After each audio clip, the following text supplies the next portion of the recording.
जय जिजाऊ जय शिवराय जय शंभूराजे. मित्रांनो, धनराज बिरादर ऑफिशियल या यूट्यूब चॅनलमध्ये आपलं मनापासून स्वागत आहे. आता आपण बघत आहात उपोषणाचा हा दुसरा दिवस आहे. तर आज आपण उपोषणकर्त्याची आणि त्यांची परत एकदा बाजू ऐकून घेणार आहोत. आपण काय नेमकं चालू आहे, काय सिस्टीममधून कोण कोण तुमचे संपर्क करत आहे, काय याच्याबद्दलची इत्थंभूत माहिती घेण्यासाठी आपण आज त्यांच्यापाशी आलेलो आहोत. या ठिकाणी बघू शकता तुम्ही भूमिहीन शेतमजूर झोपडपट्टीधारकांचा हे उपोषण चालू आहे आणि उपोषणाचा आजचा दुसरा दिवस. या ठिकाणी बघू शकता महिलांची संख्या तशीच आहे आणि पुरुषसुद्धा त्याच प्रमाणामध्ये उपस्थित आहेत.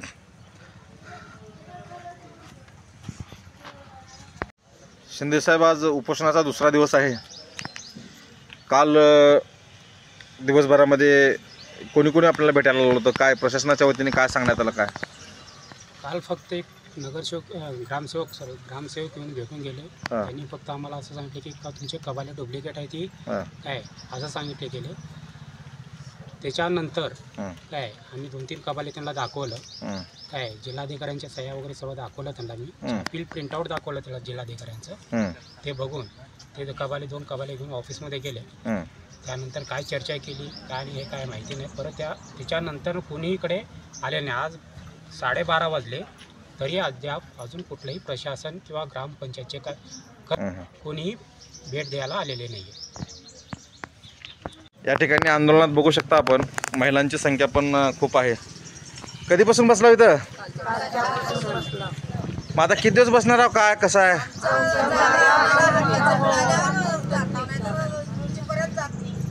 रात्री मुक्कामाला इथंच होतो म्हणजे तुम्हाला जागा भेटल्याशिवाय तुम्ही इथून उठणारच नाही. या ठिकाणी पाहू शकता पोलीस प्रशासन सुद्धा उपोषण चालू झाल्यापासून बंदोबस्त चालू आहे. ड्युटीला कंटिन्यू कर्मचारी आहेत. आत्ताच लोहारा पोलीस स्टेशनचे PI साहेब अजय चिंतले साहेब हे उपोषणकर्त्याला भेट देण्यासाठी आलेले आहेत. पत्र्याचे शेड जे होते सर त्यावेळेस भूकंपामध्ये, त्या पत्र्याच्या शेडनुसार राशन कार्डनुसार ते घर दुसरे दिले. भूकंप झोपडी बी जर असलं तर त्याला घर मिळालं.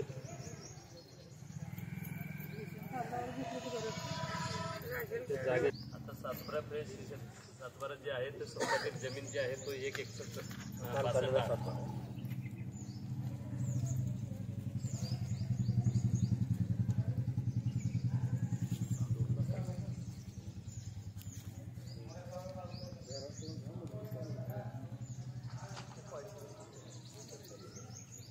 132 पैकी सर एका घरकुलासाठी तिथं 8 देऊन तिथं घरकुल तयार झालेलं सर. त्या जागेमध्ये एक घर झाले. 132 पैकी एक घर झालेलं तिथं. जागा सुद्धा आहे ती घरकुल बांधलेली. एवढंच नाही तर त्याच्या पुढच्या पिढीच्या नावावर सुद्धा झालं. आणि त्यांचे परत अजून हे शासनामार्फत म्हणजे वारसापत्र करून घेतलं सर त्या घरकुलचा ताबापत्र मुलीच्या नावाने करून टाकलं. 132 पैकी एक घरकुल 8 दिले सर. बाकीचे 131 लोकांना का देत नाही त्याच्यावर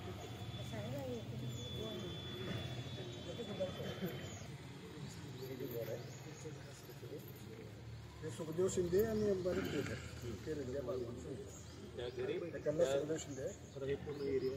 किती 132 लोकांचं प्लॉट. एक जण सांगा, कळलं असं सांगा, गडबड अजिबात करू नका की शाळेकडनं बघू परत तिकडे लोहारा जायचं हे आलं नाही ते आवाज शाळा एक पाठीमागे आला शेती वगैरे आपल्याला जे आहे नवीन ते घर कुठं बांधलं त्या ठिकाणी आता रजा असंच की ते घर 132 पैकीच तो आहे. 32 खुल्लं प्लॉट आणि तेवढं जागा आहे. 25 बाय घरकुलाचं बांधलेलं सरकारकडून मंजूर झालं त्या ठिकाणी ते बांधले सर. 53 दिले, कोणाला 60 दिले, कोणाला 52 दिलेलं आहे, असं आहे. आणि वंश परंपरानुसार ती कब्जा आहे सर. आपल्या वारसाला सुद्धा तो हक्काचं घर झालं. नवीन बी आपल्या भूकंपामध्ये जे मिळालं त्याकडे त्याचं हे नाही सर, त्याचं नाही हा भागच वेगळा. असा जो वाद चालू आहे आता तो हा आता 132 जे लोक आहेत 132 लोकांना मग नवीन भूकंपामध्ये नंतर मिळालेले ते वेगळे ते सध्या तुम्ही राहताय तिथं. नाही याच्यातले काही लोक तिथं राहतात पण राहतात आणि तिथं पण दोन्ही करतात. अधिकारी पाठवले तर आता थोडं पाठपुरावा करून काय आदेश करतात त्याप्रमाणे आदेश तर द्यावा लागेल.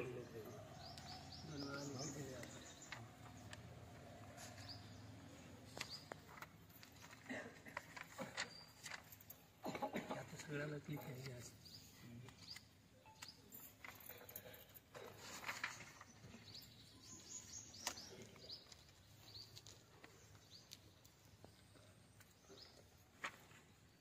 पत्र किती तारखेचं आहे सर?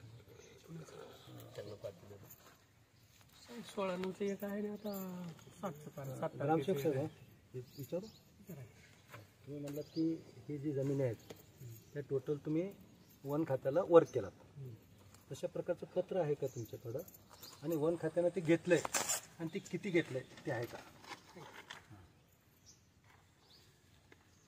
किती तारखेतलं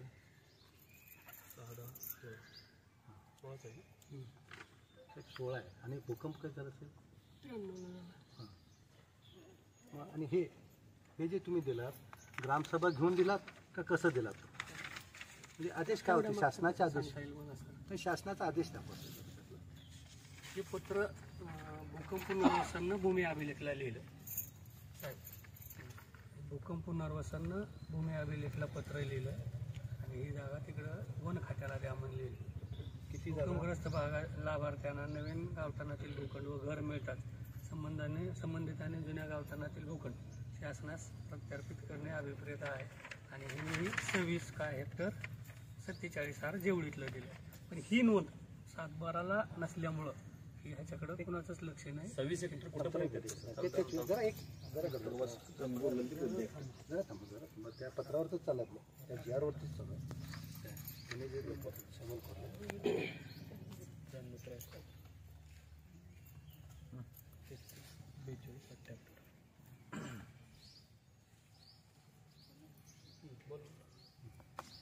साहेब किती हेक्टर गावठाण आहे 27.47 ते कुठं आहे साहेब कुठं आहे मला गाव आलेलीच माहिती आहे. असं ही म्हणलं म्हणतो ही वेगळा असं आहे, नाही, असं ही वेगळा आहे, बाकीचं गावठाण वेगळा आहे. असं नाही म्हणता येत साहेब.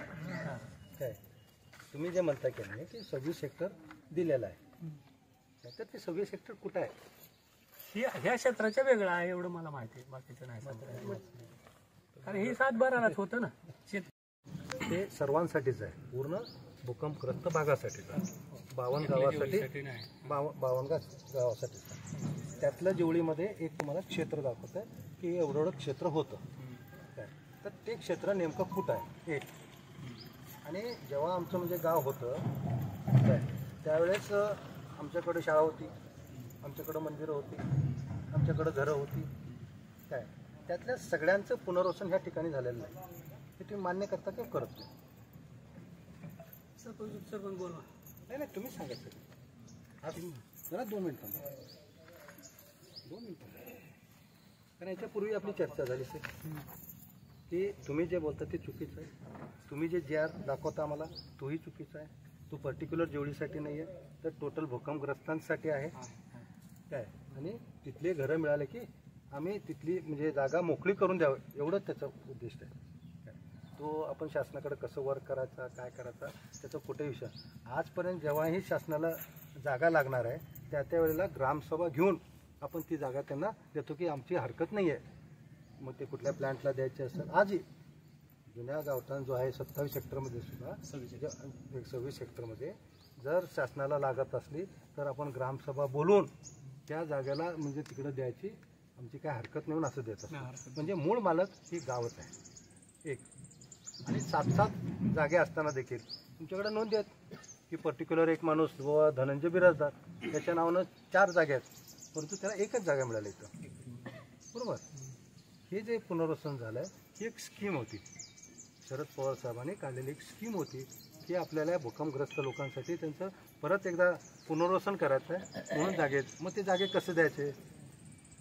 पुनर्वसनमध्ये शेड मारले गेले सर, त्या ठिकाणी शेड मारले गेले आणि त्या शेडमध्ये जिल्हाधिकाऱ्यांनी एक सर्वे टीम तयार केली आणि प्रत्येकाच्या पुढं जाऊन त्या ठिकाणी सर्वे केला गेला आणि त्याला एक कार्ड दिलं गेलं. मग त्या कार्डानंतर काय झालं, तिथं चर्चा झाली की आमच्याकडं शेत आहे आणि आम्हाला तेवढी जागा पुरत नाही, मूळ फक्त 30 बाय 30 द्यायचं होतं, परंतु सर्वांनी सांगितलं की बुवा आमच्याकडे शेती असल्यामुळं आम्हाला मोठं द्यावं लागतं. 10 लोकांपेक्षा जास्त जिथं कुटुंब होतं त्या लोकांनी सांगितलं की आम्हाला 10 लोकांसाठी एक घर पुरत नाही. मग शासनाने असा निर्णय घेतला की ज्यांच्या कुटुंबामध्ये 10 लोकांपेक्षा जास्त संख्या आहे तिथे एक ॲडिशनल प्लॉट द्या. ज्यांच्याकडं शेती आहे त्यांच्यासाठी 2 रूम जास्त एक्स्ट्रा बांधा, म्हणजे 2 रूमचं 4 रूमचं करा. आणि परत 25 एकरवाले परत तिथं त्यांनी मांडलं की आम्हाला खूप मोठं हे असते आणि आम्हाला जागा मोठी लागते, म्हणून त्यांना 50 बाय 100चा प्लॉट दिला गेला. आणि त्या ठिकाणी परत त्यांनी सांगितलं की आमचं अवजारं खूप मोठे असतात, आमची गुरं ढोरं असतात आणि आमच्या कुटुंबामध्ये परत 10 लोकांपेक्षा जास्त लोक आहेत, म्हणून तिथं आम्हाला परत एक प्लॉट द्या आणि म्हणून त्याला प्लॉट दिला गेला. परंतु त्या जागेच्या बदली हे जागे दिलेले नाही. आणि हे जागा दिल्यानंतर आम्हाला विकण्याचा अधिकार होता का? होता नव्हता. आम्हाला विभागणी करून आमच्या मुलांना त्या ठिकाणची मालकी देण्याचा अधिकार होता का? आजपर्यंत आहे का? नाही, आता नाही, आजपर्यंत म्हणजे 1 वर्षापूर्वी होता का? आम्हाला घरकुलं मंजूर झाले, आम्हाला घरकुल तुम्ही दिलात का? एक एक उत्तर द्या साहेब, तुम्ही एक एक उत्तर द्या. कसं आहे, आम्हाला वाद घालण्यासाठी आमचा हक्क मागवलं सुद्धा यांच्या मुलाच्या नावानं करायला वरिष्ठांनी अधिकार ठेवलेला नव्हता इथं, बरोबर आहे. मग आम्ही त्याचे मालक झालो का? मग आमच्या त्या जागेवरची मालकी गेली कसं उडवलं ते सांगा. आमच्या ह्या जुन्या गावावरची आमची मालकी तुम्ही कशाच्या आधारे उडवलात हे सांगा. याविषयी का सर्वसाधारण बोलायला? नाही ह्याच्या विषयी का सर्वसाधारण टोटल त्या वरिष्ठांनी ह्या असं तिकडे त्याला दिल्यानंतर हा तर विषय आहेत साहेब, हा तर विषय आहेत. हा नाही पण टोटल बोललो मी, ह्याच्याबद्दल तर बोललोच मी तुम्हाला, ह्याच्याबद्दल तर बोललोच काय. मग आमचा जो 26 हेक्टर 27 हेक्टर आहे, आमची पहिले म्हणणं हे आहे की 26 हेक्टर फक्त खालीच होतं आणि त्याच्यानंतर काय, आणि त्याच्यानंतर आमचे जे प्लॉट होते, आमच्या बापानं काय केलं माहिती आहे का, त्यावेळेस बाप पोराच्या नावानं करत नव्हता, पोरगं विकल म्हणून बापाच्याच नावानं ठेवत होता. तर त्यावेळेस बापाने 2-2, 3-3 प्लॉट घेऊन ठेवले वरती, काय त्याच्या नावानं करून घेतले. परंतु ते कोणाला होणार होते? आम्हाला होणार होते. परंतु पुनर्वसन भूकंप झाल्यानंतर काय झालं, त्या बापाच्या नावानं एकच घर मिळालं. आम्ही 4 पोरं असताना देखील आम्हाला मिळालं नाही त्या बापाच्याच, आणि ते आम्हाला वाटून देण्याचा सुद्धा अधिकार नव्हता, कारण शासनानं ती स्कीम दिली आम्हाला आणि ह्या स्कीममध्ये तुम्ही त्याच्यामध्ये कसंही भागवा. म्हणून आमचे जे खुले प्लॉट होते ते शासनाला गेले असं होत नाही. आम्हाला जर पूर्ण त्याचा अधिकार दिला असता, तुम्ही विका काही करा, तर मग आम्ही मान्य केलो असतो. परंतु आजपर्यंत आम्हाला कुठला अधिकार दिला नाही, त्याच्यामुळं आमच्या जुन्या गावावरचा अधिकार जात नाही, त्या प्लॉटवरचा अधिकार जात नाही. आणि तशा प्रकारचं कुठंच GR आजपर्यंत दिलेलं नाही. आणि तुम्हाला आजपर्यंत एकही पत्र नाही शासनाचं की या जे आटा आहेत तुम्ही कोणाला देऊ नका किंवा कुठं वर्क केलं असंही कुठेही तुम्हाला पत्र मला दाखवा. शासनाचं याचं हे कोण काढावं लागेल GR? तर मंत्रालय काढावं लागेल, भूकंप पुनर्वसन मंत्री काढावं लागेल की भूकंप पुनर्वसन ज्या ज्या ठिकाणी झालेलं आहे त्या त्या ठिकाणी आपण ह्या सर्व जमिनी अक्वायर केल्या आणि ह्यांचा मालकी ताबा पूर्णपणे नष्ट झालेला आहे, ह्याच्यापुढं त्या ठिकाणचा कसलाही मालकी हक्कांचा नारा नाही, अशा प्रकारचं पत्र तुमच्याकडे असलं तर आम्हाला दाखवा. तसं काही पत्र नाही, ते पत्र असं तो GRच होऊ शकत नाही, ते पत्रच होऊ शकत नाही. वरिष्ठाचं पत्र आहे तेवढंच, GR नाही. सगळ्या गावाचा वर्ग केला, जुनं आहे वर्ग केला ह्या पत्रानुसार. तिथली जागा ग्रामपंचायतला जरी काही कामाला घ्यायची झाली, 26.47 आहे. त्याच्यात कुठले गट नंबर वगैरे आहेत का, किंवा या असं क्षेत्र गट नंबर त्याच्यात काही पुढं वर्गीकरण आहे का तुमच्याकडे? ते तरी असायला पाहिजे ना. मग नेमकं ही जागा गेली का दुसरी त्याच्यापेक्षा कुठली वेगळी आली, आहे, मी सांगा हे तरी यायला पाहिजे, कळायला पाहिजे. सर ही त्याच्यापेक्षा वेगळी आहे, मी सांगालो ना. कारण त्याची नोंदच आता झाली ना सातबाराला या क्षेत्राची. आतापर्यंत ती शेतकऱ्याच्याच नावानं होती. हे झालं बरं. अजून एक मिनिट बोल सर. जेवढी किती भागामध्ये विभागून होतं भूकंपाच्या पूर्वी, जेवढी किती भागामध्ये विभागून होतं? आता असं कसं? त्यानुसार भूकंपाच्या काळातल्या गोष्टी मला कशा माहिती असते? हॅलो. जेवळी हे रुद्रवाडी, पूर्व तांडा, पश्चिम तांडा आणि जेवळी एवढ्यामध्ये जेवळी ग्रुप ग्रामपंचायत होती. तर तुम्ही माहीत असलं तरच हो मला. तर माहीत बरोबर. तर हे 4 विभागामध्ये होतं. तर तुमचं हे जे 26 हेक्टर दिलेलं आहे तो तुम्ही दाखवता. फक्त त्याने एक पत्र दिलं तुम्हाला जेवळी गावात 26 हेक्टर होतं म्हणून. तर ते कुठलं आहे काय तुम्हालाही माहिती नसेल काय. आणि शासनानं अक्वायर केलं असं एकही पत्र तुमच्याकडे नाही आहे. हे गट नंबरचे हे जागे पूर्णपणे आपल्या ताब्यामध्ये आलेले आहेत. ह्या ठिकाणी पूर्णपणे आपला ताबा आहे.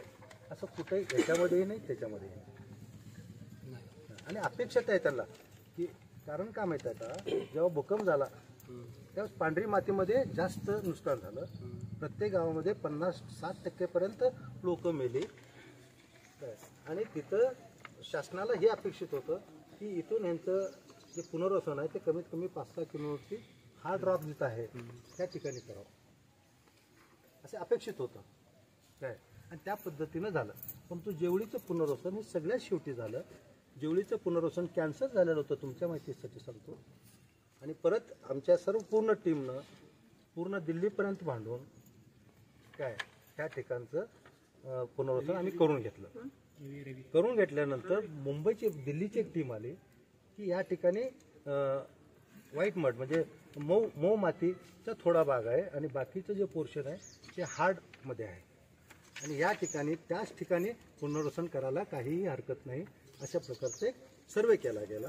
आणि त्यानंतर हे गाव त्याच ठिकाणी हे झालं, पुनर्वसन झालं. हे सगळं बघा माहीत आहे सगळं त्या ठिकाणी गेले. ते आपण पहिले हे विषय क्लिअर करू ना. त्यांनी जे आता पत्र दाखवलेत ना ते त्याचं म्हणजे साहेबांना थोडंसं. तर तुम्हाला असं म्हणता येणार नाही साहेब की किंवा आमच्यावर तुम्ही बंधन घालू शकणार नाही की ती जागा तुमची नाही आहे. कारण मी तुम्हाला सांगितलं की आमच्या वडिलांनी 3-3, 4-4, 5-5 जागेत घेऊन ठेवले आणि तुमच्याकडे त्याचा रेकॉर्ड आहे. संबंधित विभागाला तुम्ही पाठपुरावा करा. तुम्ही पाठवलं म्हणते आव्हान जावा तिथं प्रत्यक्ष त्यांचे आदेश घ्या. समोर जाऊन बसून काम केल्याशिवाय येऊ नका. या गोष्टी 20 ते 25 पर्यंत कंटिन्यू पाठपुरावा आहे. आणि यांनी लक्ष देत नाही, फक्त टाळाटाळ करून येते.